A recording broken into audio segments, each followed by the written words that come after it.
Baik, di sini saya akan menjelaskan tentang empati yang terkubur notifikasi, tantangan kemanusiaan di era digital overload. Ketika teknologi jadi pedang bermata dua, perkembangan teknologi digital telah mengubah wajah dunia dalam 2 dekade. Komunikasi menjadi lebih cepat, informasi jauh lebih mudah diakses, dan dunia terasa lebih kecil dari sebelumnya. Di satu sisi, hal tersebut adalah kemajuan besar bagi umat manusia. Namun di sisi lain, tanpa kita sadari, ada harga mahal yang sedang kita bayar secara perlahan namun pasti, yaitu hilangnya rasa empati. Kita semakin sulit untuk hadir secara utuh dalam interaksi sehari-hari, bukan karena tidak peduli, tetapi karena terlalu banyak distraksi.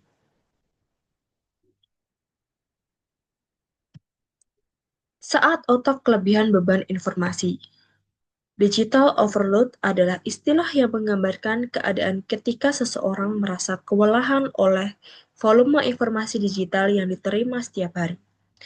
Dalam sehari, kita bisa menerima ratusan pesan, email, notifikasi aplikasi, iklan daring, dan berita yang datang silih berganti. Otak manusia sejatinya dirancang untuk fokus pada satu hal dalam satu waktu dipaksa terus-menerus beralih perhatian.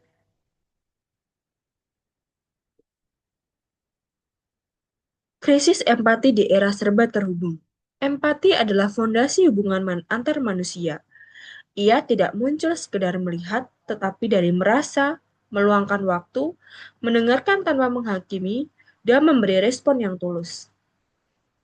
Tapi bagaimana bisa kita berempati jika seseorang bercerita, mata kita terus sibuk menatap layar? Di ruang digital, interaksi menjadi dangkal. Kalimat dukungan digantikan dengan emoji, respon emosional digantikan dengan reaction, dan curhatan teman dibalas dengan nanti kita bahas ya. Tetapi tak pernah benar-benar dibahas.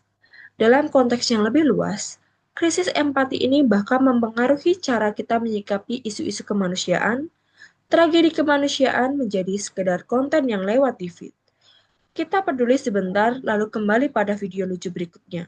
Empati menjadi instan, sementara, dan tidak tertanam kembali. Memanusiakan kembali relasi. Dunia digital bekerja dengan logika kecepatan dan kuantitas. Semakin banyak interaksi, semakin dianggap sukses, tetapi relasi manusia tidak bisa diukur hanya dari jumlah like atau jumlah pengikut. Kualitas hubungan tidak dibentuk oleh notifikasi, tetapi oleh kehadiran. Paradoks di zaman kita, yang pertama adalah kita memiliki lebih banyak teman di media sosial, tetapi merasa lebih kesepian. Kita lebih sering berkomunikasi, tetapi jarang benar-benar mendengarkan. Dan kita tahu bahwa kabar dari orang melihat story, tetapi tidak pernah menanyakan kabarnya secara langsung. Fenomena ini menciptakan kekeringan emosi. Kita kehilangan kemampuan yang benar-benar terhubung bahkan dengan orang-orang terdekat. Memanusiakan kembali relasi. Empati adalah salah satu anugerah terbesar manusia. Kita membuat kita peduli, memahami, dan tergerak untuk membantu. Tetapi empati juga rapuh. Ia bisa tenggelam dalam kebisingan dunia digital jika tidak dijaga. Di tengah gelombang informasi yang datang tanpa henti, mari kita melakukan waktu untuk hening, untuk hadir, untuk benar-benar merasakan dan menyimak.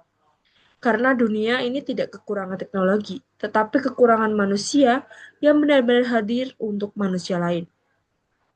Saat kita bisa mematikan notifikasi demi mendengarkan sesama, disitulah kita sedang menyelamatkan sesuatu yang paling besar, yaitu adalah kemanusiaan diri kita sendiri.